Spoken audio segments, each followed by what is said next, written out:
I want to welcome everyone here to the Washington Monthly New America Foundation event on Dan Carpenter's book, Reputation and Power, available in all better bookstores, soon to be available in a pop-up version that will be suitable for children. In the last issue, now I get to do another push, the last issue of the Washington Monthly, I had a long review essay of the kind that only the Monthly would ever publish. A long review essay that also got at issues of principal agent theory, which you don't see in the normal news magazine. And in the review, I said that Dan Carpenter's Reputation and Power was the best book on a federal agency since Martha Durthick's Policymaking for Social Security. And given that Martha was my advisor in graduate school, that's very high praise where I'm concerned. So hopefully Martha actually will be joining us in a few minutes. It's probably caught in normal DC traffic. I'm going to introduce the panelists first, and then let Dan go ahead and give his spiel on the book to make it clear what's going on. The theory behind this panel was to sort of put the story that Dan is telling here in the context of other federal agencies that have been able to capture some degree of policymaking power and develop at least a serious kind of organizational culture and esprit de corps, but then also to speculate a little bit about why sometimes those are not durable, why that bureaucratic power or esprit de corps also declines. Our speaker is Dan Carpenter, who's professor of I guess it's still government at Harvard University. They're still holding on to calling it government rather than political science at Harvard. He's the author of Reputation and Power, and before that, The Forging of Bureaucratic Autonomy on agency building in the progressive era. Phil Longman is fellow at the New America Foundation and Schwartz Fellow, I think, at the Washington Monthly. He'll be talking about the experience of the VA in the context of sort of agency culture building.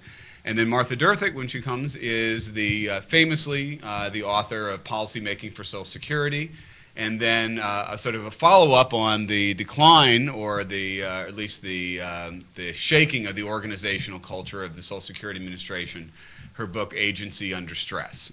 So the floor is yours, Dan, and then we'll take it from there. Okay. I did prepare a few slides just to give you a sense of an overview of the discussion here. So let me just walk briefly through some of those. I won't be able to get through all of them, and I certainly don't want them to be a distraction. Let me see if I have this right. Or this. There we go. So there's a disclaimer. I'll go beyond that. There's the cover of the book. The woman on the cover of the book is Frances Kellsey. She's the medical officer who held up thalidomide in 1960. The puzzles are basically in terms of, I'm going to sort of explain in terms of government agencies with particular reference to the FDA, but this might be sort of a good starting point for a discussion. People often wonder, well, the FDA has for a long time regulated the safety of drugs, but when in fact did they begin regulating efficacy? The usual argument is that they began in 1962 when the Kefauver-Harris amendments to the 1938 Food, Drug, and Cosmetic Act were passed. Is that the case, or is there more to the story? Turns out there's more to the story. You might wonder every time you see in the financial pages or the science pages or the health pages of a major newspaper that X and X drug just passed through phase 2 clinical trials. And you might ask, well, where did we get this phase 1, phase 2, phase 3 concept from? Did it just kind of fall out of the heavens of science and onto our laps and the FDA implemented it? As it turns out, the FDA was crucial in creating these concepts and basically creating the structure of the modern clinical science industry. For those of you who know about drugs and about the big debates right now going over about biosimilarity and bioequivalence, you might ask where the 80-20 standard of bioequivalence came from. I'll skip over that for now. And if you take a look at a developing country like India, where they have a medicinal tradition that's thousands of years old, older than the English language, The Ayurvedic medicines in India often have to meet a particular kind of standards that have been adopted from the FDA. Well, why is that the case? How, in fact, did the FDA have this kind of influence, not just within the United States borders, but the borders of countries around the world, in fact, on a set of medicines and products that was developed, synthesized, and used thousands of years before we even had an FDA? And finally, does in fact regulation deter some drug development? Well, those are the questions that this book gets at. I'm not going to answer all of them today, but it answers, or at least provides an answer for a number of them. The approach that I have is as follows. In part because the United States has the largest pharmaceutical marketplace in the world. The FDA was the dominant regulator of that market, and thus became the dominant regulator in pharmaceuticals in the 20th century. A crucial part of the FDA's power in pharmaceuticals is its power to pre-market or make pre-market judgments about whether a drug is going to enter the market at all. Most of the economic regulation and most of the administrative and regulatory power that agencies have is power that's exercised after a product has entered the marketplace. So we can talk about constraining prices, we can talk about labor safety, we can talk about whether an oil rilling rig is properly regulated, but that presumes at some level that the company is already in business and operating, and what we're doing is, as regulators, watching them as they operate. What makes the FDA unique is this power of pre-market approval, and I call that gatekeeping power. The regulatory dominance, I argue, sort of flowed from a multifaceted reputation, which on the whole was positive. And it's important to my argument that it's not necessarily the case that the FDA deserves this reputation. I think you can make a case that it does. What's important for my argument is that this reputation exists and that it has powerful political and even scientific as well as economic consequences. And that gatekeeping power combined with the reputation leads us to the form of conceptual power that I talk about in the book. Suffice it to say, as a matter of summarizing, that the basic vocabulary of modern pharmaceutical science, the basic procedures, phase 1, phase 2, phase 3 trials, what it means for a drug to be efficacious, what it means for a drug to be non-toxic, that entire vocabulary, statistical methodologies, computer programs, things like that have been shaped by the Food and Drug Administration as much as by any other global entity. In fact, probably more by the FDA than any other global entity. Now, the part that you probably know well from the FDA's reputation is the story of thalidomide. Thalidomide was an antiemetic or an anti-nausea drug that was sold in Europe and Australia in the late 1950s. When taken between the 9th and 13th weeks of gestation by pregnant women, it induced what's called phocomelia. That's a sort of a more technical term for basically the absence of intermediate limb structures. So women were born literally, or I'm sorry, babies were born literally with feet protruding from hips and from what Sylvia Plath called knuckles at shoulder blades. So you just didn't have elbows, you didn't have knees. And there were other deformities as well. That was never marketed or never approved for marketing in the United States, thanks to this woman, Frances Kellsey, who's on the cover of the book. She was a career administrator, but also a trained pharmacologist. In fact, the FDA in the 1940s and 1950s had probably the best outfit in pharmacology on the planet. The only thing close would be perhaps a university faculty in Germany at the time. But the FDA's collection of pharmacologists and scientists for studying pharmacology was simply the best the world over. Whoops. I'll pass through this, but there was a long period of developing these. And what began to happen actually in the 1950s, and in part through rulemaking, some people will recognize this as sort of a page from the Federal Register, is the FDA began to say, well, we're empowered by the 1938 law to regulate safety. But what does safety mean? You know, a cancer drug can be highly toxic, right? But if in fact it has some remedial action against tumors or tumor growth or indeed induces tumor regression, we're willing to put up with that.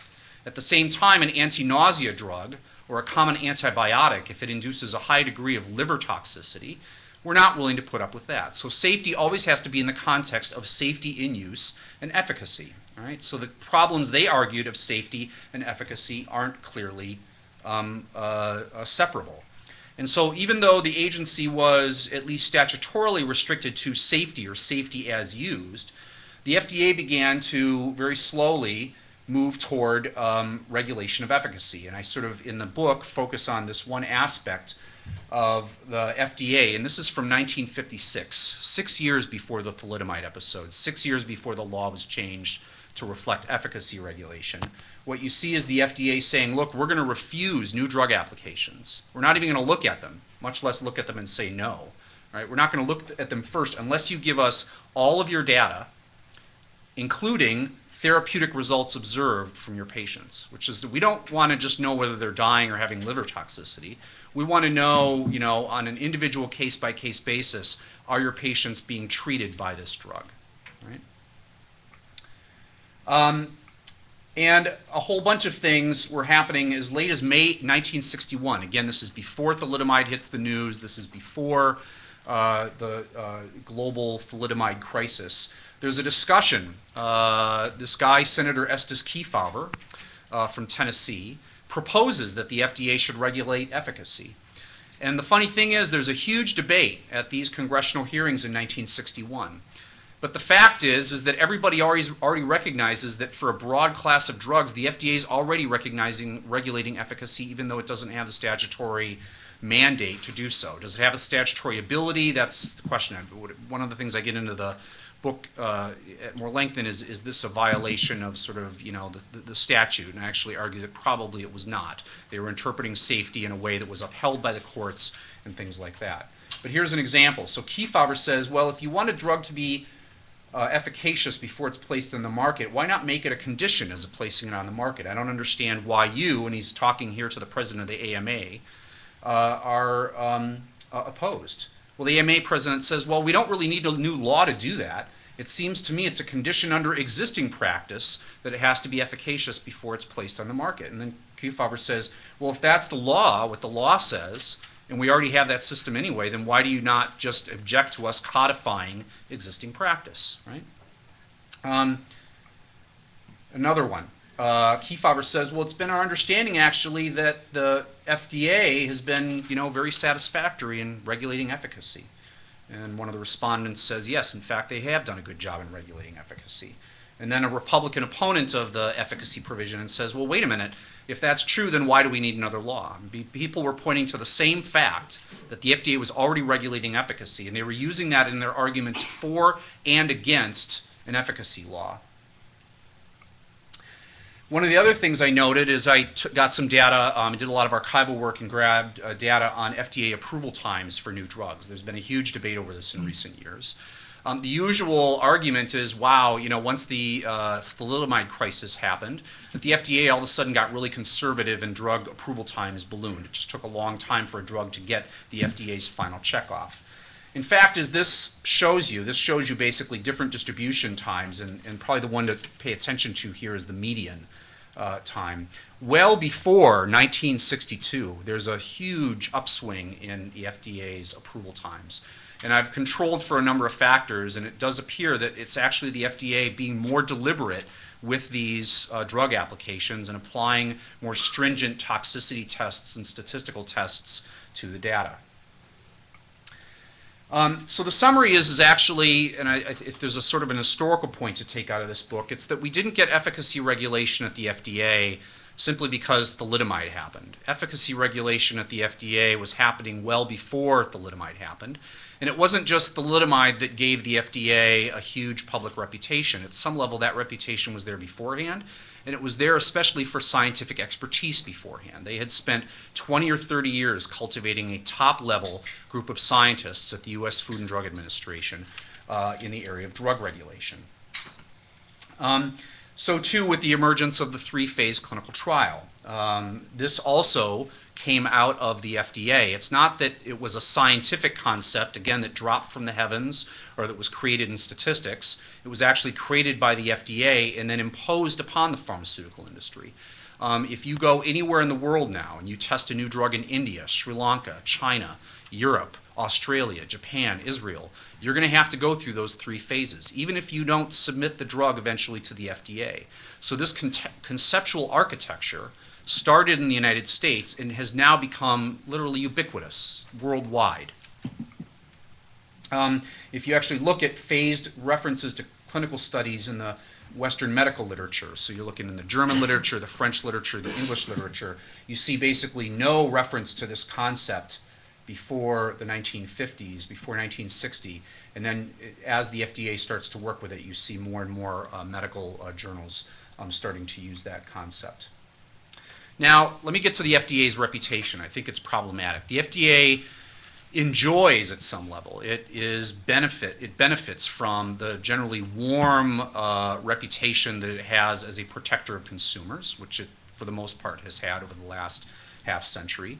It also enjoys a reputation on the whole for scientific accuracy. Now, obviously, some of you who've been following the FDA in recent years will know that that image and that reputation have withered somewhat in the aftermath of the Vioxx tragedy and other things. But there's another side to the FDA's reputation, which is absolutely crucial for it to do its work, which is, you can think of it as kind of a good cop, bad cop thing, to simplify things, right?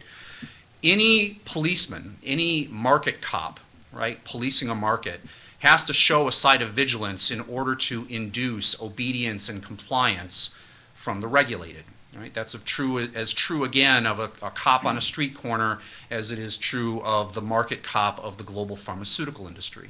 Right? The problem is, of course, is that if you show too much of a tough cop side in politics, people might start to complain. Right? They might ask for a little bit less tough cop and a little bit more community policing. Right? And so this is actually a long-standing tension, not just for the FDA, but for other regulatory agencies. In a recent article in the New Yorker, James Surowiecki talked about the Minerals and Management Service, the agency that was supposed to be overseeing Gulf drilling. And from his argument, what his argument is that, look, nobody was really afraid of this agency. They didn't have enough of a bad cop image, all right, to induce better compliance by the mining companies. I'm just taking his characterization. I'm not an expert on the MMS. Right? Let me skip a couple through here. Then we get to a point, I think, in recent years where the FDA's reputation has declined. And I think we're in somewhat of a quandary now. I mean, the FDA still has all of its statutory powers intact. Some of those powers have even been expanded if you look at the passage of the tobacco legislation last spring, about a year ago. But if you look at sort of general public opinion polls and ask, well, you know, do you think that the FDA is doing a good job on, let's see here, the question is, ensuring the safety as well as the efficacy of new prescription drugs. If you look at 2004, you had 56% of representative sample respondents saying excellent or good in response to that question, and 37% saying fair or poor. Essentially, within a 4-year period, 56 to 2008, those fractions reverse. You now have 58% in 2008 saying the FDA doesn't do such a good job, and 35% saying that the FDA does do a good job. Now, you need to be careful with data like this, right? I mean, sometimes people, you know, perhaps the Vioxx tragedy wasn't at all the fault of the FDA. But the problem is that organizational reputations and agency reputations are complex. One person can make a screw up, and the entire agency can suffer on the basis of that error. Give you an example, I have a good friend who's an Army intelligence officer. I remember the shame that he reported feeling after the Abu Ghraib scandal broke. He wasn't in Iraq at the time. He wasn't running that prison. He was 1,000 miles away. But did he feel the organizational shame of the Army at that time? He did. Some of you might know Catholic priests who are, you know, far and away removed from the sex abuse scandal that has buffeted the Catholic Church, right? I know some, and you know, again, they talk about the shame they feel on part of the entire church, even though they were miles removed from any of the wrongdoing.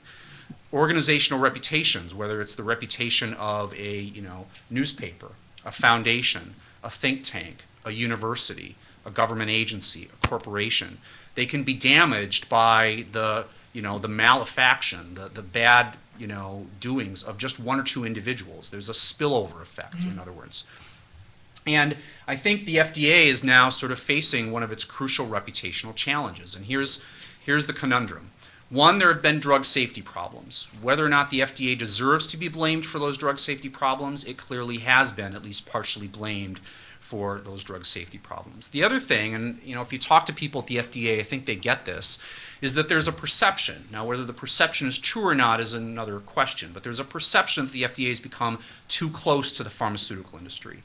And I think in the Bush administration years, when in fact many of the top appointees of the FDA were in fact drawn from either biotech or in some cases financial analysts who monitored the FDA and helped to invest in biotech funds, that perception had a greater degree of plausibility to it.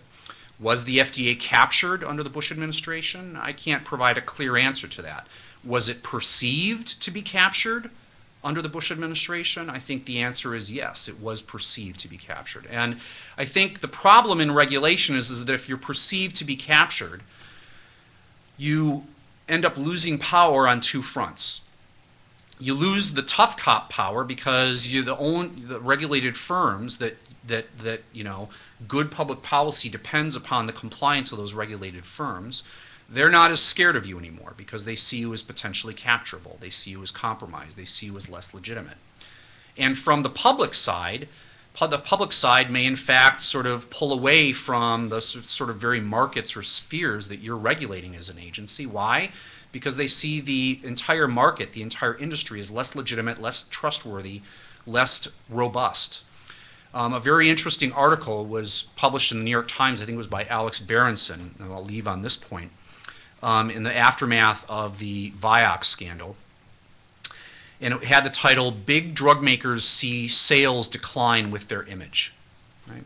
In other words, the reputation of the entire pharmaceutical industry, including firms that were not marketing COX-2 inhibitors, including firms that were quite different from Merck, were suffering in sales because the entire industry was suffering in its image from sales. Now, has the pharmaceutical industry gone bankrupt in the last 5 years? Of course not. But have they lost material profits? And in fact, have some patients perhaps lost out in some measure because they or their doctors have been afraid to take drugs because they didn't trust the entire industry, because they didn't trust an entire marketplace? I think that's a very plausible outcome. Demonstrating that in the sense of hard scientific proof would require more data than I can give you today, and the book does not do that. But I think it's a very plausible result of some of the reputational failures, not just of the FDA, but of the pharmaceutical industry in the past 5 years, that in fact public health, and not just the corporate health of the pharmaceutical industry, has been adversely affected. And I'll leave it at that point. Yeah. Okay.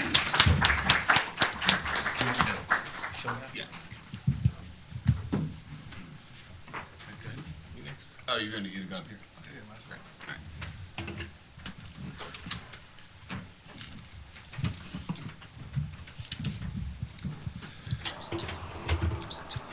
So hi, I'm Phil Longman. I also wrote a book about the history of a federal agency. It's a much shorter book than Dan's. It's cheaper. And it's about the VA. And I think a lot of us here will probably want to talk a lot about the specifics of drug regulation because it's just inherent in the material that Professor Carpenter has dealt with, and it's obviously an area of extreme urgency to a lot of us and to the Republic. But I think we want to talk at least a little bit on a different plane for a while here, because one of the ways that Professor Carpenter opens his book is by contemplating how unusual the FDA is in the sort of history of American statecraft, in that it is an agency that has this real power to engage in what in other contexts we would call industrial policy. Mm-hmm. It doesn't just regulate economic activity, it decides the very nature of what activity can happen. And so it's kind of theoretically interesting. What is it about this agency that allowed it to go against the grain of American political culture and assume this great direct control over the economy, or a large part of the economy? Similarly, with the Veterans Administration, we might draw the analogy that the Veterans Administration, Veterans Health Administration, is the only actual example of real socialized medicine in the United States. We're not talking single payer here, right? We're not even talking something analogous to the British Health Service, where primary care doctors are still in business for themselves. We're talking about a government-operated health delivery system where everybody's on salary. Most folks belong to one of 5 unions that are represented by the VA. And the VA is, as of this moment, the largest integrated health delivery system in the United States, and has had, over its history, a very checkered reputation, and is now at a point where it is, in the eyes of many people who study healthcare closely, becoming a model for 21st century healthcare delivery reform. So I want to reflect a little bit about the history of the VA and how it came to be, and what theoretical lessons we might be able to take from its history. It's obviously not a regulatory agency in the way the FDA is, but I think there are some interesting parallels to reflect on. So the VA has its origins right after World War I, with the formation of what was called at the time the Veterans Bureau. We had tremendous numbers of doughboys coming home who had been gassed and other horrible things that happened to them. The United States, from its very beginning, has always had a kind of curious relationship with veterans.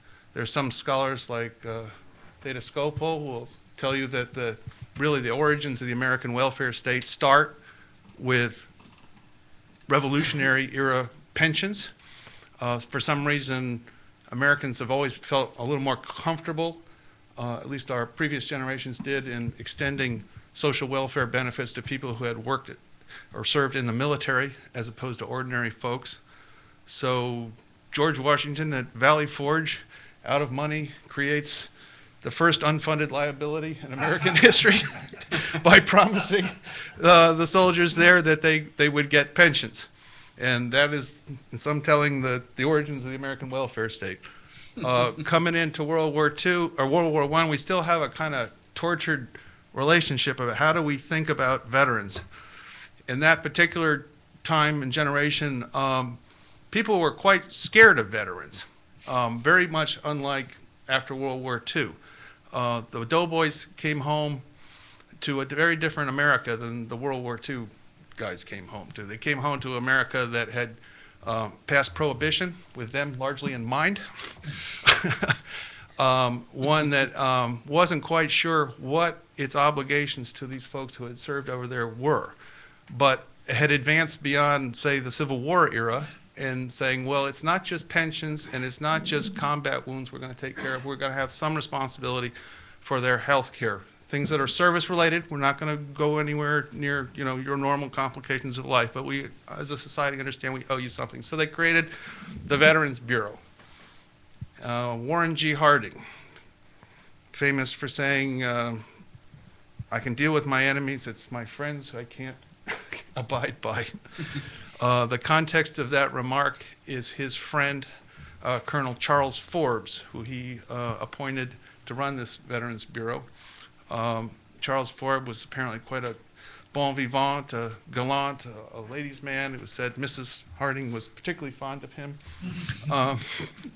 They met in Hawaii on vacation, and he had a kind of interesting career. He was, as far as we can figure out, a deserter in World War I, but somehow managed to lead the newly formed American Legion and to have a couple of Purple Hearts to his credit. Anyway, this man was one of the greatest cons in American political history. Teapot Dome is better remembered than what he did to the Veterans Bureau, but he in terms of the actual amount of taxpayer ripoff, put Teapot Tone to shame. His basic mode of operation was to order up 100-year supplies of various hospital supplies, such as floor wax. He'd have them shipped to a warehouse in Perryville, Maryland. They'd come in the warehouse on one side of the railroad siding, and he would ship them out the other side as government surplus and take enormous amounts of money right from the beginning. And he also, even to this day, many of the veterans hospitals you find around town are quite literal crime scenes. The one in Palo Alto, for example, he acquired the real estate in the context of getting enormous kickbacks, and was later found guilty and spent the rest of his life in Leavenworth. But that's how the VA got started. It's kind of interesting in that because of that early beginning, the VA evolved into a very rule-bound organization. It's said that they were so afraid of another Charles Forbes coming along that there were just everything got centralized in Washington. Every single procurement had to go through layers and layers of bureaucracy, and this is part of the VA that is very much of its reputation today among people who haven't really kept up with what's happened more recently.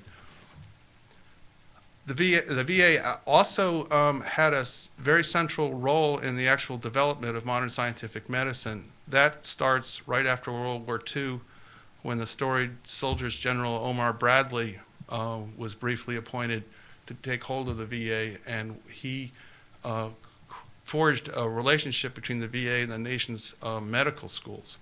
The basic deal was he went to the medical schools and said, if you will collaborate with us, we will basically give you a bunch of guinea pigs to experiment with, and you, on the other hand, will teach us actual scientific medicine. To this day, I've seen estimates as high as 70% of all practicing doctors in the United States have at one time or another done internships at the VA or have had some kind of relationship with the VA. Most VA doctors today are attracted to the service by two things: commitment to veterans, but also because they often can have dual appointments with teaching hospitals that are affiliated with the VA. And so the VA over the years has won 2 Nobel Prizes for different things, and it really, in some ways, regrettable ways, by our lights, but was, for example, at the very forefront of nuclear medicine in the 1950s. They didn't really have the concept of patient consent then, but we made a lot of advances in our understanding of nuclear medicine. Coming into the modern era, we have this terrible time that the VA went through during the Vietnam era. And we've all seen the movies like Born on the 4th of July. We've all heard from our friends who served in Vietnam what it was like in that very tragic era. But therein lies what is to me a very inspirational and relevant story to the larger question of bureaucratic authority and renewal. Because what happened in those bad old days was that things got so bad that individual doctors working at the VA found that their working conditions were just intolerable. Not only were they underfunded, but they were dealing with a patient population that was even then much like the U.S. population as a whole is today. That is, it was dominated by the veterans of World War II and Korea, and who were by then already quite elderly. So they had a patient load that was dominated by chronic conditions and geriatric problems. This also, by coincidence, happened to be the era when, for the first time, you could go down to a Radio Shack, and if you had about $5,000 and a couple of gears in your head and a Phillips screwdriver, you could buy a kit to build a thing that we now call a personal computer. And a lot of these VA docs, in a desperate attempt to get on top of their horrible working conditions, went out and bought these kits and put them together and started hacking to create what today we call an electronic medical record, because they did not have time to be racing all over the hospital trying to find a patient's records and get that X-ray and all the other things. So we had the subculture grow up inside the VA of what came to be known as the hard hats. They were persecuted. Central office, VA, said, well, we already have a computer department. We've got big mainframes in Hines, Illinois, and why in the world are you hacking on personal computers on company time? And they actually confiscated most of these personal computers, locked away what personal computers and mini computers that the VA owned. They just wanted to get them away from these doctors. There were congressional investigations. People got fired. But at the end of the day, they persevered because they were doing what today we would recognize as open source software development. They were writing software written by doctors for doctors, obviously had tremendous buy-in in the culture of the VA. And they went on to create what was essentially the world's first, and today, by most estimates, best health information technology system, and go on from there to actually integrate it into the practice of medicine. Here we come to another intersection with the FDA. Once you have digitalized patient records, one of the byproducts of that is that you can quite easily go back after the fact and look at what the actual outcomes of different drugs and procedures are, which the VA very early on started doing. Today we call that evidence-based medicine. Nobody had the concept at the time of the early 80s when they started doing this, but that's how they started using the VA, or this digital system. And it was, for example, able to glom on to the dangers of Vioxx long before the FDA did or anybody else, because the computer system showed them clusters of heart attacks that were occurring. With another mouse click or two, you could find out what these folks had in common. Turned out they were all taking this drug called Vioxx. And that was the origins of VA, the VA's renewal, which we can talk about in a little bit. I think, just to conclude very quickly, why did the VA survive this long period of terrible time? I myself wrote a book in the 90s in which I called for the VA to get out of the healthcare business and to just give veterans vouchers. I think it survived because, one, America has a guilt complex about how we treat veterans, and it never could quite bring itself to just stop this entitlement. It happened because of an iron triangle that grew up with a medical, academic medicine that was profiting from the VA's affiliation with it. It grew up because many local politicians, even if they were quite conservative, recognized that the VA was taking care of indigent populations in their own backyard that they would otherwise be responsible for. And so this agency survived long enough to become what today is arguably best care anywhere. So I hope we can find some theoretical lessons to take from that and see what it has to do with the FDA. Thank you.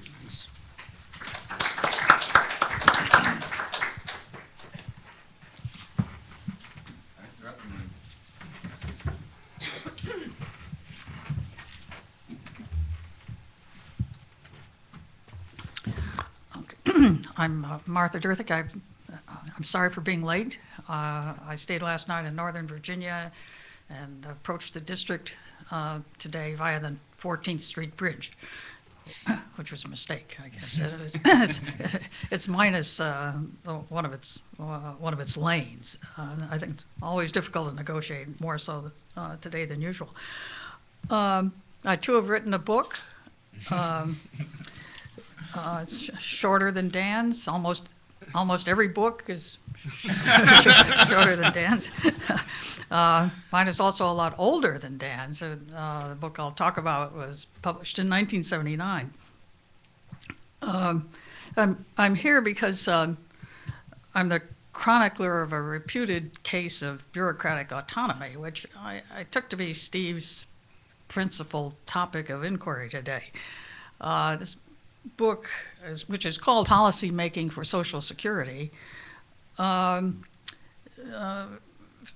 addresses a reputed case of bureaucratic autonomy. The Social Security Administration in its heyday from the late 30s or early 40s to 1972. The leaders of the Social Security Administration at that time were prime movers. They were agenda setters, policy planners in establishing a program of social insurance rather than means-tested public assistance as the country's main program of income protection. And they presided over its steady growth, and even in 1972, its explosive growth. In that climactic year, Congress enacted a 20% benefit increase and linked benefits to indexing so that therefore thereafter they would grow automatically. Bureaucratic autonomy is relative, and I'm much less impressed by my case than by Dan's case. The FDA is a regulator. The Social Security Administration is an administrator of cash benefits by right, and was a planner of the steady increase of the program. But distributing cash benefits by right and working to enlarge the benefits is I think a much less formidable political and administrative undertaking in a capitalist democracy than regulating the market entry of the products of some of the country's most profitable corporations. The people I called program executives, that is, leaders of the Social Security Administration, brought major assets of their own to policymaking, and it was policymaking that I wrote about. When the agency was created in the 1930s, the members were chosen on the basis of merit. The first administrators found a way to get around routine civil service hiring procedures. Well, it's a bit of a digression. It's, I think, a topical digression to point out that before Richard Nixon worried about having too many Jews in his administration, Franklin Roosevelt worried that there were too many in the fledgling Social Security Agency. Molly Dewson, progressive, a former friend of Eleanor Roosevelt, was the Freddie Malek of her day. She told the agency's director of business management, William Mitchell, that Roosevelt had heard that the agency was filling up with Jews, and that he wanted the situation cleaned up forthwith. The agency began a very confidential and very small screening program, and its personnel director, who was Jewish, was moved to another job. The agency survived. This is a little known event. Survived with the help of some Protestants. Whatever their religion or ethnicity, its early leaders were characterized by a very strong, really powerful sense of mission. They were dedicated to the task of program building. I don't want to underestimate their skill or commitment. It would be hard to underestimate their either one, actually. Elliot Richardson said that Bob Ball was the best bureaucrat he'd ever seen, and Richardson saw a lot of bureaucrats. Nonetheless, I think the key to their success lay more in the nature of their program than in the nature of their organization or their leadership. The main propelling force behind the growth of social insurance was the preference of elected politicians for distributing cash benefits to the populace on favorable terms and for deferring the burdens of costs to a distant future. Financing the program exclusively with its own dedicated tax, the payroll tax, was the foundation of the early success. And this was the choice of Roosevelt in 1935 and Congress in 1950 more than it was the program executive's choice. They were concerned that the payroll tax was regressive, and they would have preferred to supplement it fairly soon with general revenues. But Congress, led in the matter by the Ways and Means Committee, decided quite firmly that the program must be self-supporting. It would be financed exclusively by payroll taxes, which would rise in stages over a long period.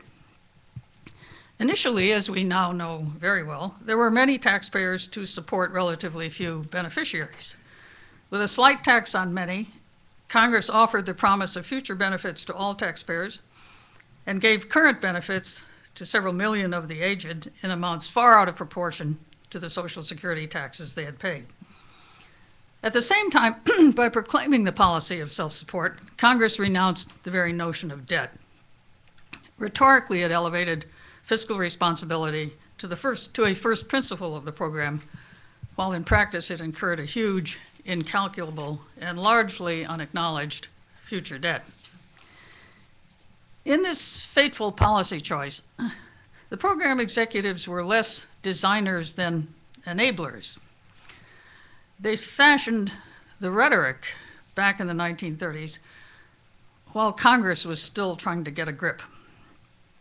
They insisted that this was insurance, not really a government program at all, but a program in which people paid for their own benefits. They didn't pay taxes, they paid contributions, they made contributions, hence the law of Federal Insurance Contributions Act, FICA, the short term for the tax.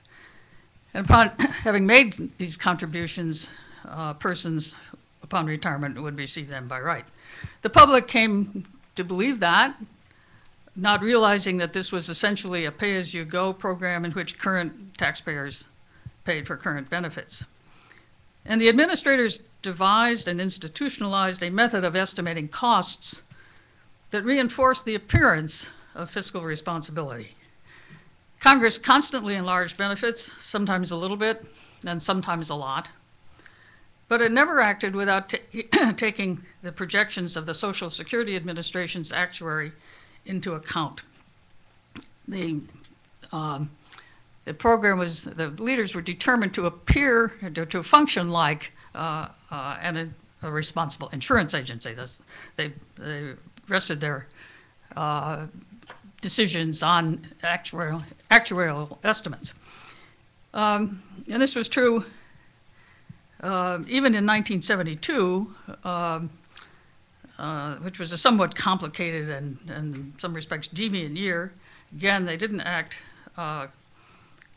policymakers didn't act without the assurance both of agency leaders and the Ways and Means Committee leadership that they were doing a very safe and responsible thing. My analysis stressed the dominance of an inner core of program proprietors, not just the program executives, not just the leadership of the SSA, but also the leadership of Ways and Means, Wilbur Mills preeminently, and Social Security specialists in organized labor, the program's principal source of interest group support. For years, they sat down together and made decisions for the basic program with relatively little outside scrutiny or participation.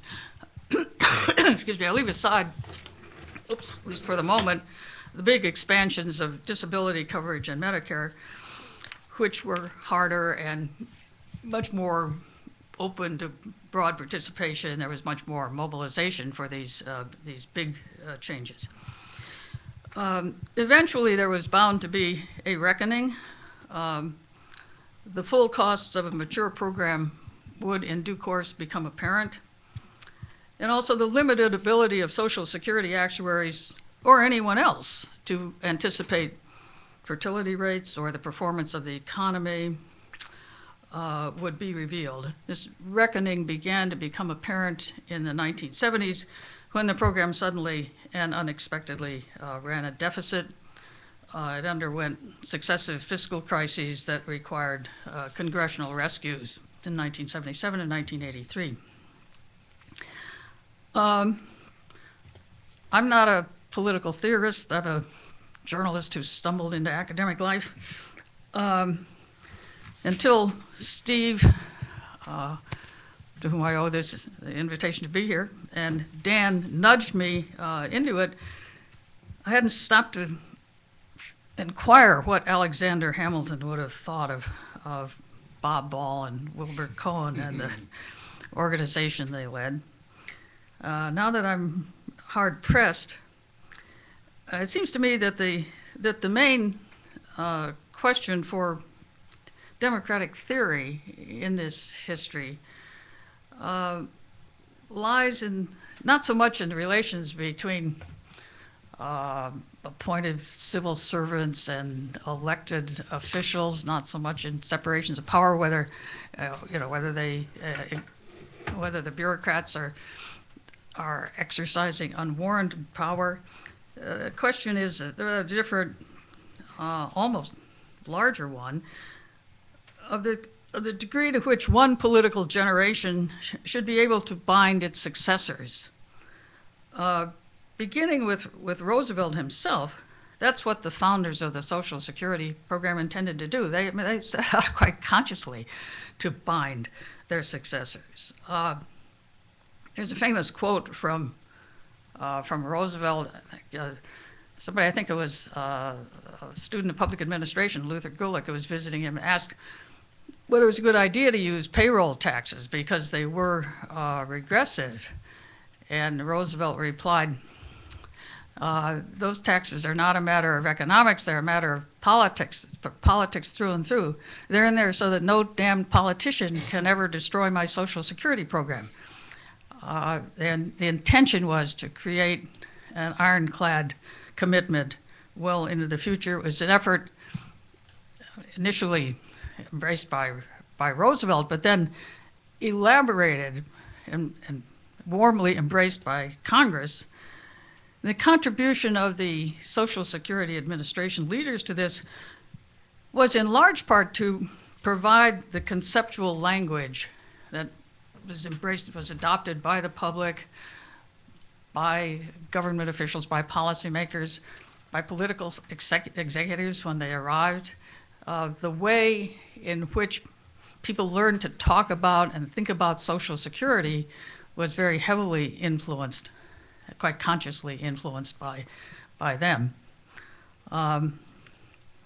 So again, I think the major theoretical question here, the major issue, is one that has to do with intergenerational obligations, more than whether civil servants are getting outside of their proper turf. Thank you.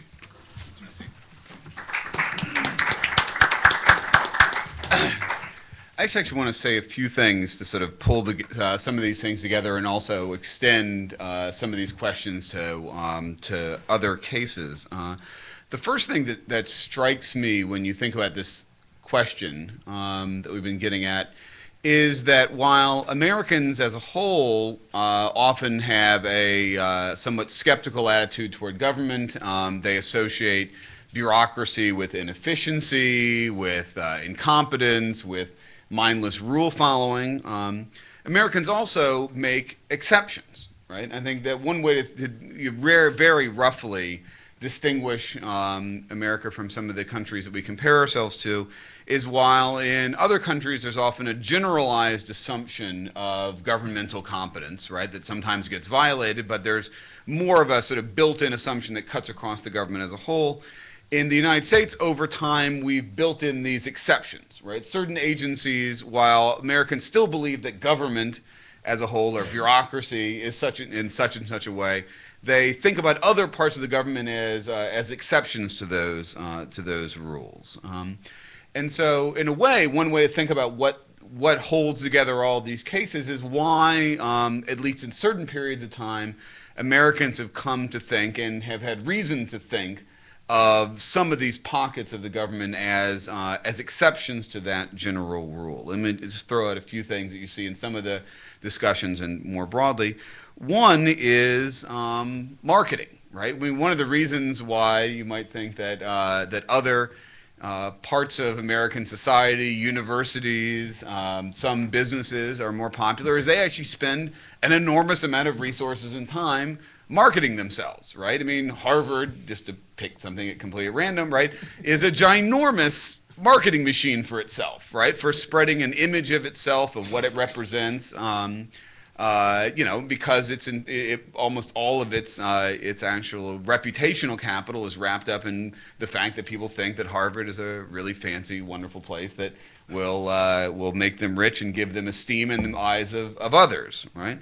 For the most part, American governmental agencies don't have this power to market for themselves. But that's not totally the case, right? My father, for a long time, used to work at NASA, which actually had a legislative obligation in its original statute to market, right? They called it public education, but lots of us in school remember having these nice shiny pictures of, of rockets.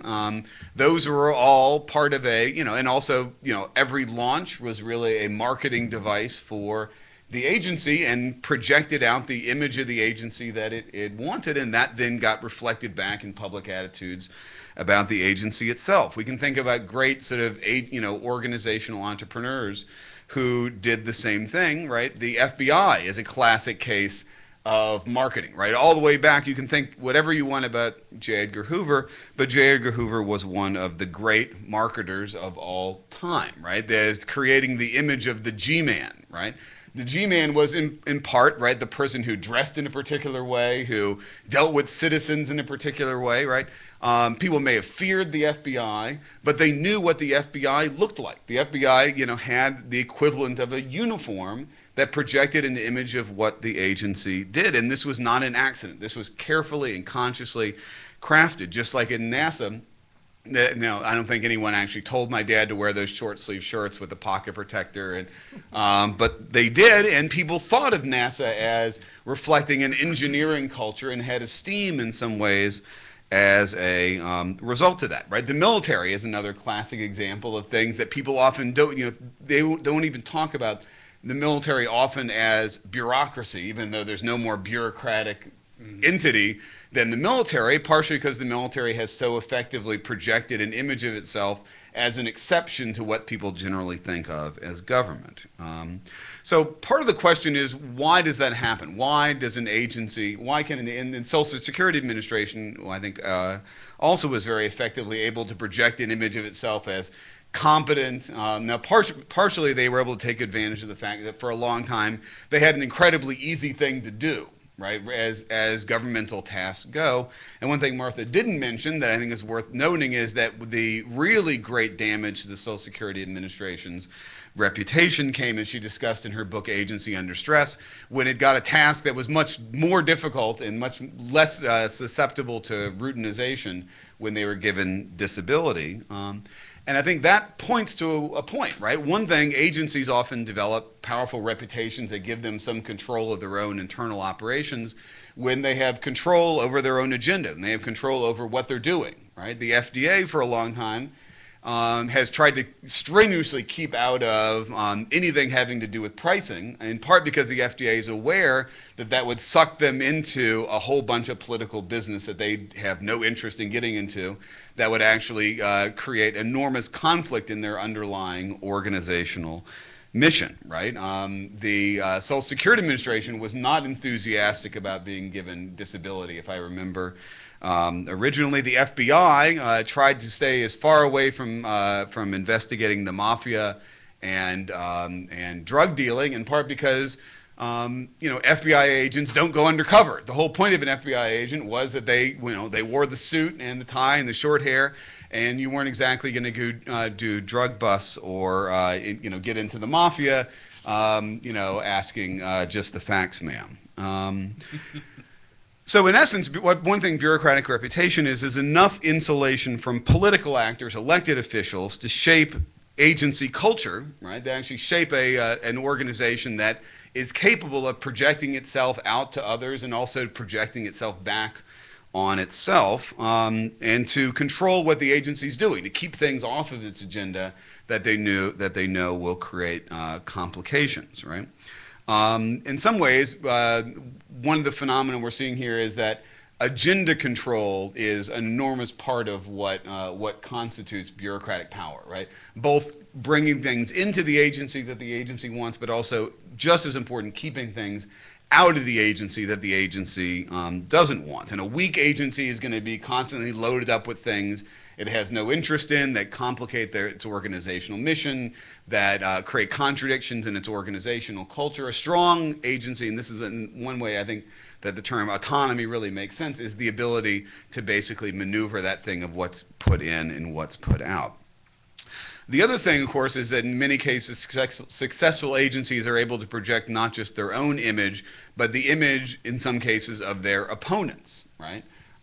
Strong agencies shape, for example, the FBI was very careful about shaping the image of who these sort of super criminals were that the FBI was going to control, and gave people the impression that the FBI needed to be given an enormous amount of power and often the occasional ability to do things that were a little rough because their enemies were so strong and so scary. And I think the FDA, in many cases, was very careful to at least take advantage of moments when the drug industry screwed up, to remind people of why it was so important to have this powerful sentinel, watching over them.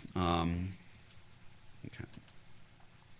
The last thing I'll say, again, is one thing I think that you see across at least a couple of these cases is that powerful agencies have this conceptual power that Dan talks about in the book, right? That is the ability to shape, in some sense, the standards against which the agency itself is measured, right? I think this is, in some sense, the most powerful thing that Dan, one of the most powerful arguments in the book, is that in many cases it looks like some standard is being imposed on the FDA, that somebody's out there, looking over their shoulder and really imposing some rules on them.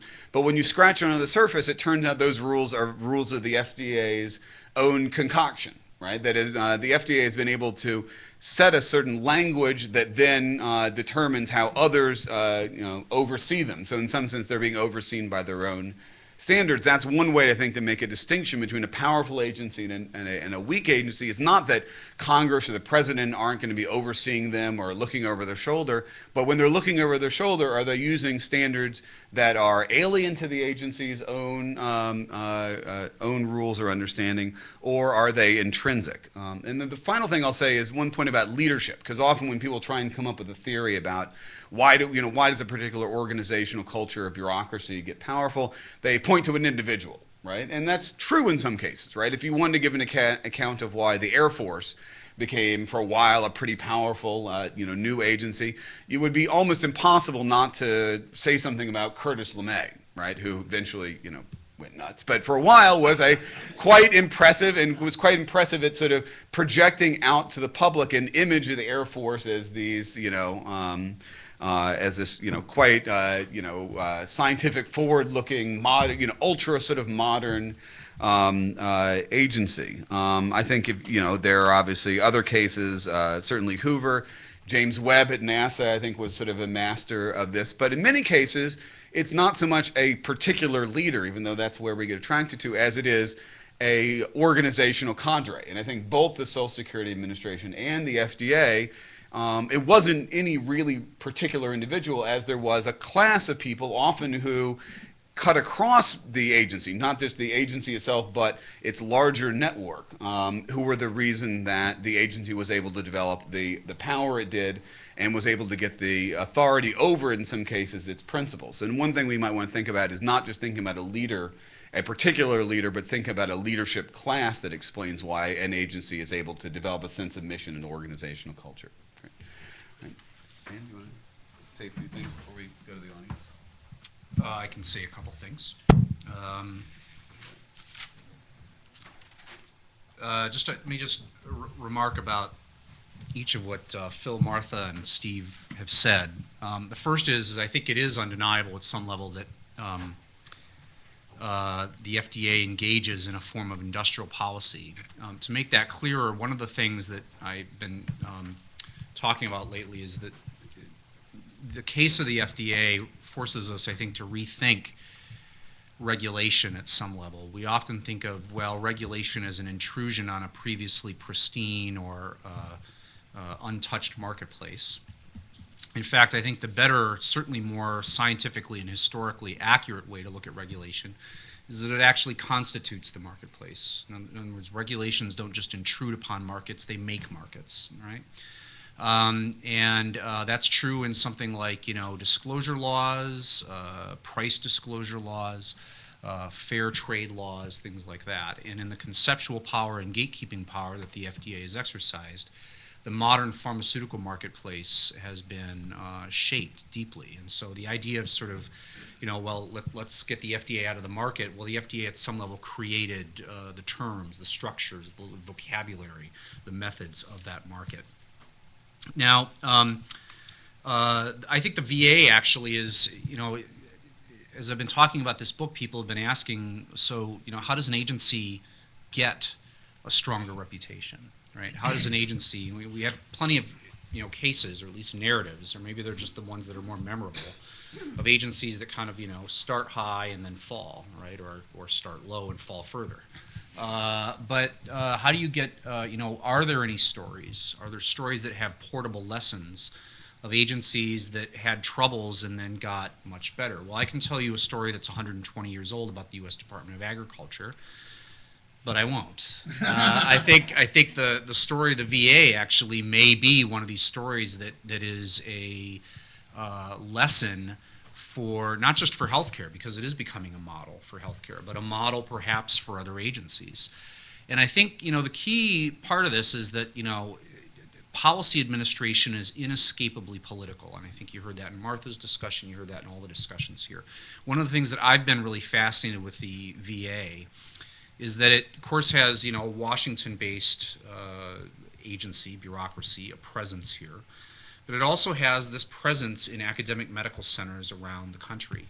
And what that does is it gives it, important kind of a distributive or geographical presence around the country.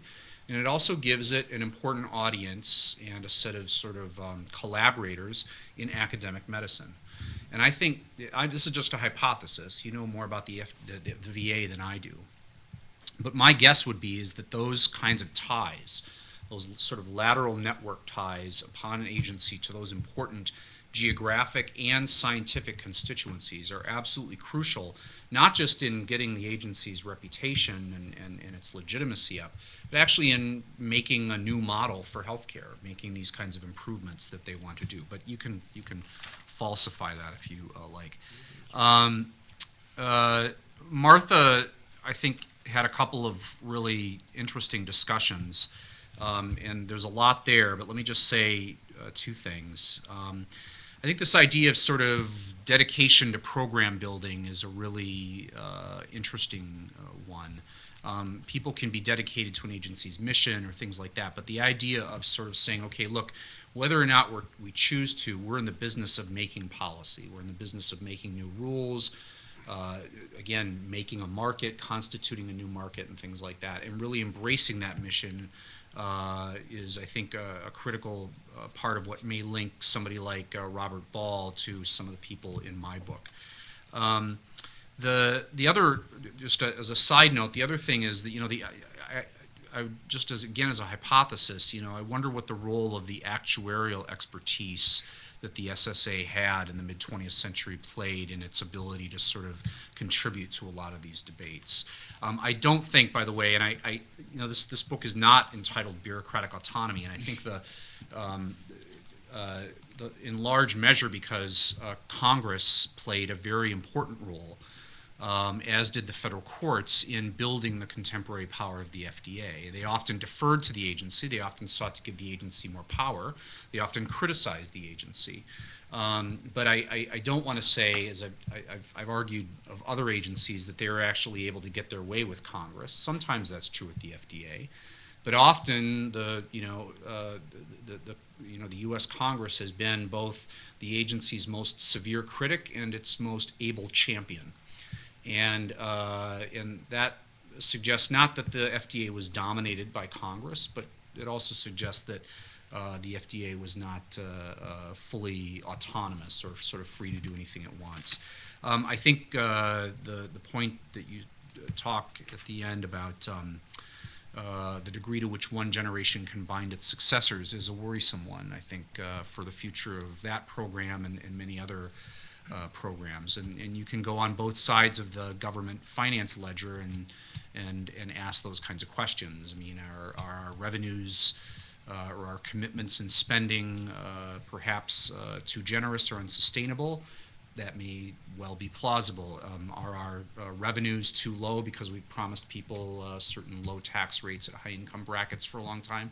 That too is also quite plausible, right? And I think both of those are sort of intergenerational problems that we're going to be dealing with probably some of the principal issues in the next decade.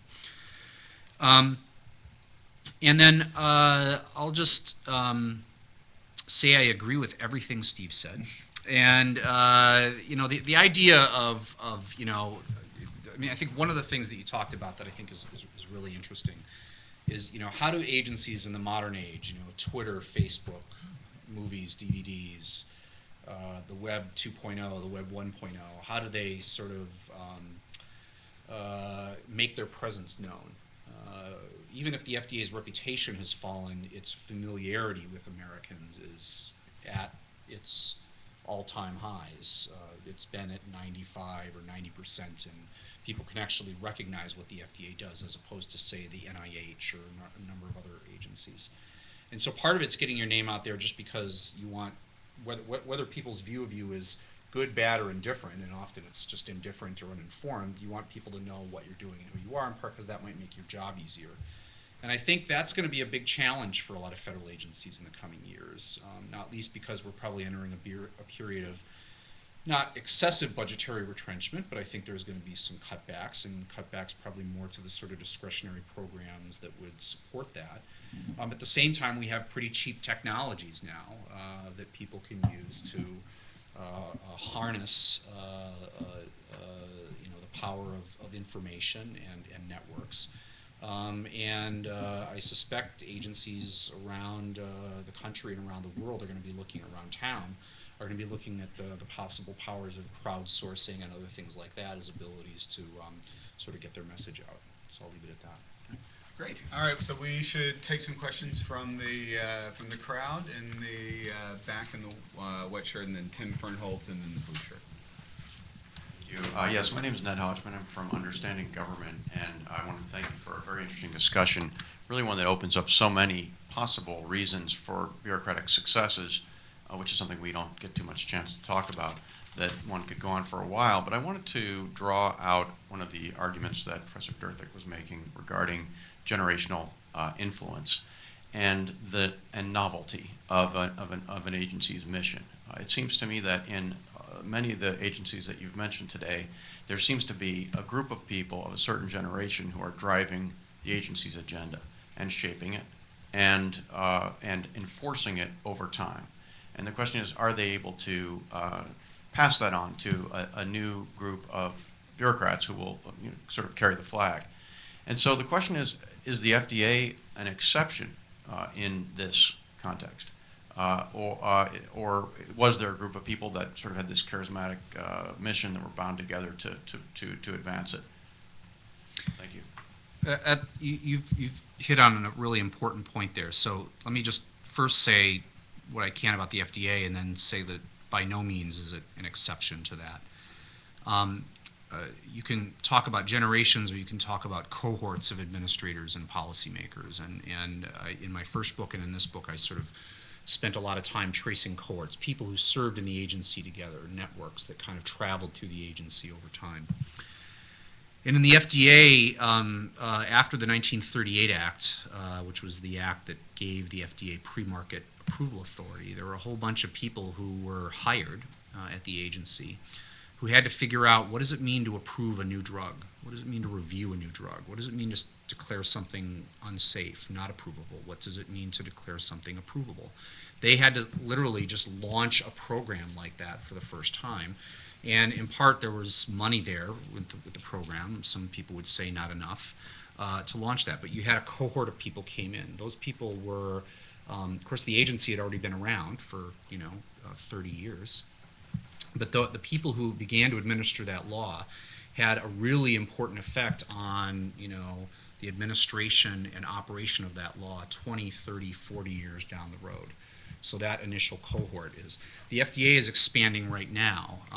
The sort of group that's currently out in Silver Spring is expanding from about 7,000 employees, I believe, to 9,000. And that's in large measure because there's pretty broad-based bipartisan support now for making sure that the FDA has enough funding to complete what is, or to address what is an increasingly complicated global mission. My guess is just a plausible hypothesis, is that the 2,000 people that take us from the status quo up to the next level of 9,000 are going to be a really important set of hires. Maybe not all of them will stay forever at the FDA, but some of them will remain a while. And if you can hire some people who are leaders, visionaries, policymakers, trendsetters, method centers, things like that, they'll make an important impact, possibly positive, possibly negative on the future of the agency. But those hires are really important. So people like Peggy Hamburg and Josh Sharfstein, whom I greatly respect, are going to have to think hard about those kinds of hires. As you know, we're about to lose a significant fraction of our federal workforce over the next 20 years, I believe. And somebody probably here has the statistics, but this is going to be affecting every single agency. And every single agency is going to be populating itself over the next, even if some agencies see their budgets cut. There's just, agencies are going to be repopulating themselves left and right. So the period we are entering in the next 10 to 20 years, and the hiring that goes on, and the training that goes on, and the mission, the impartation of mission that goes on, is going to be crucial, I think, for the success of programs in regulation, intelligence, security, program administration, a wide variety of other things for a generation. I think we're at a really crucial moment in the history of the American Republic right now in terms of its administrative executive arm. I think, and you don't hear many people talking about that, and I'm glad the Washington Monthly and the New American Foundation are, because I think it's not just the FDA, it's every agency. It's a really crucial time. I just want to make actually one point on that, which is I just got finished reading Christopher McKenna's really quite remarkable book, The World's Newest Profession, on management consulting.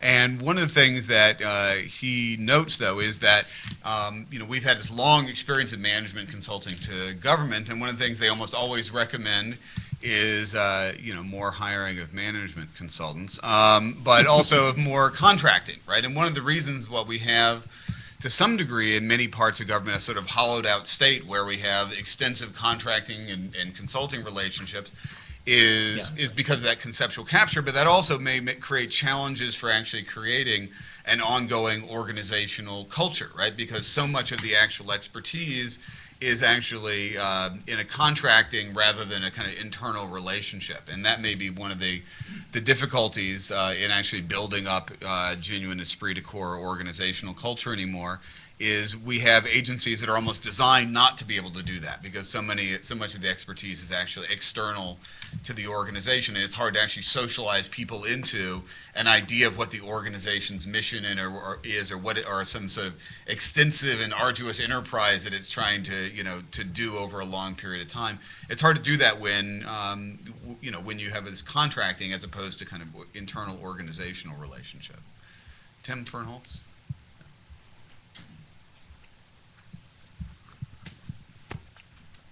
Hi, I'm Tim Fernholz with the American Prospect. Thanks to you all for this panel. My question is sort of related. I wanted to ask about sort of the problem of expertise. Daniel, you talked about when the FDA had such a great pharmacology department, and Philip, the VA, the sort of teaching opportunities sort of attract excellent physicians. I read about financial regulation a lot, and one of the sort of problems right now is that the expertise is all in the financial sector. And whenever anyone with that kind of expertise comes into government, the question of regulatory capture comes up, and people are concerned about the quality of regulation. So I'm curious, if it seems pretty clear we need, skilled regulators in these jobs, but getting them raises the problem of capture. How do you build an effective regulatory system with that problem? I think this is also one of the major problems facing our republic, particularly our regulatory republic, in the next few decades. And I wish I had an easy answer for you, because we're facing both the problem of getting high regulatory talent on the one hand, and getting regulatory independence on the other. My own sort of thoughts about what goes on in the financial sector, having gotten interested in that in the last few years, who hasn't, my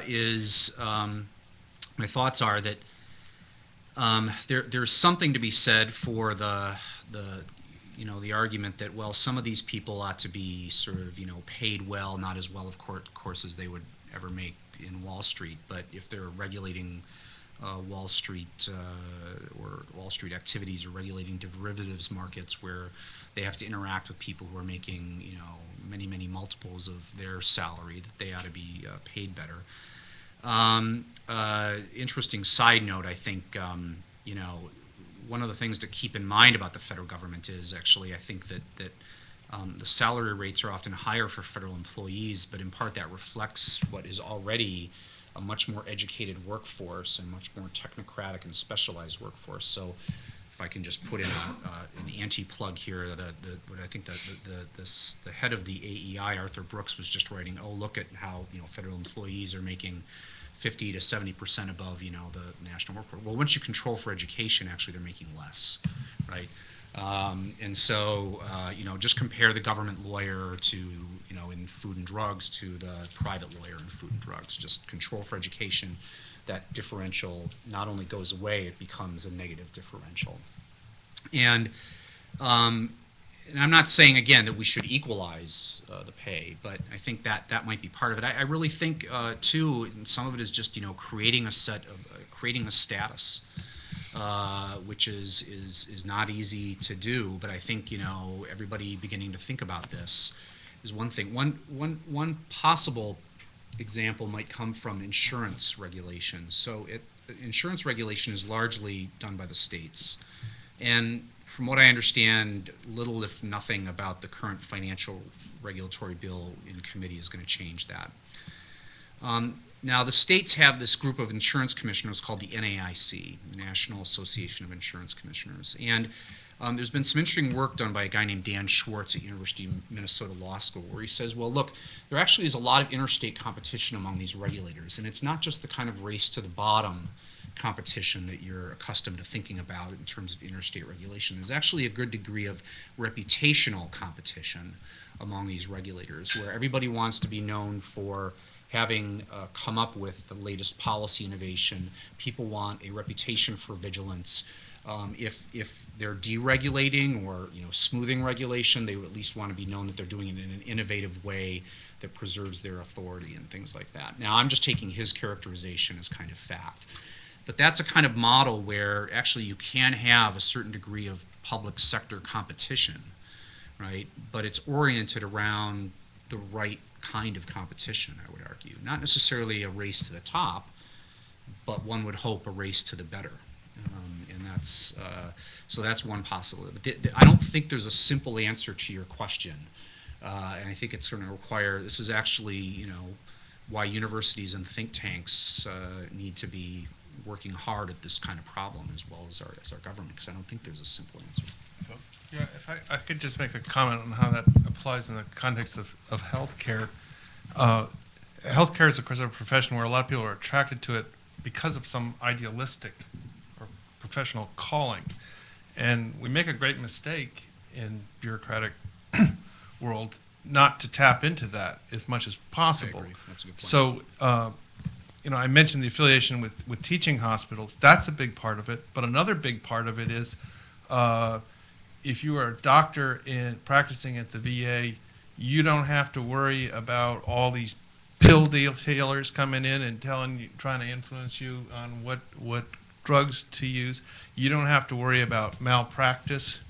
You don't have to worry about the whole group purchasing organization that we're going to be writing about in the next issue of Washington Monthly.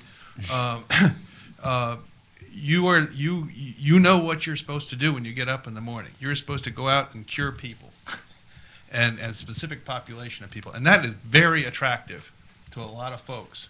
And I think we make a great mistake to minimalize how that applies. Now, does it apply as well in the world of financial regulation? I'm not sure, but I think you just suggested in some ways, yes, that reputation and the sense of personal and professional fulfillment is something that government service can give, and we can attract a lot of talent to this enterprise of ours if we tap into that. Can I just add to that? I think that's a really good point, and I probably would downplay somewhat what I said about salaries. It's not that I think, and also because I'm not sure that's politically feasible in the near term. But what is more feasible is drawing upon a set of people. I mean, at least, again, from what I can tell from public opinion polls done by like the Institute of Politics at Harvard, there is this incredible welling up of a public service ethic among young people in our country, in high school and in college, and I think that is something that the government can and should tap into. And the other thing that you mentioned is, a lot of times, the pay for a given job, utility, doesn't come, as Phil is saying, in physical remuneration. It comes in cultures of esteem, honor, things like that. And the link to the academy is actually a reasonable model. I don't want to say that, so let me just make sure I'm very clearly saying that we should not convert federal agencies into anything looking like Harvard. Okay, I love Harvard, but that's not the way to go. No FDA boathouse? No, no, nor faculty club. But when I was out at the FDA, I was out there this morning meeting with some people, and I was noticing they have a beautiful campus out in Silver Spring and White Oak. And my usual lament actually about many government agencies is it's not so much that the budget is too high or too low, but actually that they're often undercapitalized, which is actually a problem that may sometimes result from public employee unions. So to make a little bit of a controversial statement there, but obviously, think about any other sort of business model. If you're spending lots and lots on labor, you're spending less on. But what's interesting about their campus is it has the feel of kind of it is a campus. It's not just a government building. It has this feeling of a collaborative work center. And they're just, moving a whole bunch of places out there. And yeah, they have a nice, cafeteria and some nice artwork, pretty cheap on the walls. But the main thing is that it reinforces the collaborative notion of what they're doing. And I actually think it makes a huge difference. Again, this is a hypothesis. Do I have actual data? My guess would be is if you improve the SEC's digs or try to create a more academic environment there, give people professional career ladders, professional esteem, send them to academic and professional workshops, things like that. You'd probably be able to build the capacity without as much of an investment in doubling the salaries. Right, so it's 1:45, so we should actually close up now, but we'll have time for people to talk to Dan afterwards. But I just want to say one thing on this point, which is, I think maybe the most important point in this book, at least to me, was the alternative way of thinking about what people are maximizing in politics. We're so used to economic models in politics, and one thing we didn't really talk about here is just how central the idea of esteem is in this book, right? That both organizations are seeking to maximize the esteem they get from others, but also that individuals are motivated by esteem, by the development of a reputation. And that's a very, very powerful set of tools to use. I would just use one example, which is Teach for America, right? Teach for America took a highly stigmatized job, right, which was teaching in urban public schools that people would often previously assume that, you must not have been able to get any other job if you were teaching in urban public schools, and figured out a way and sort of alchemy of esteem to take that job and turn it into something that has enormous reputational value, right? Not by paying people anymore, but by sort of associating it with high status universities, right? And I think that there's lots of other opportunities for people to think through how to manipulate reputation or esteem in a way to improve the quality of government that may be a lot better than thinking about it through the more ordinary prism of economic rationality. So again, I want to thank Dan for coming, and for Martha and Phil for sharing their instincts. And again, keep reading the Washington Monthly. Thank you.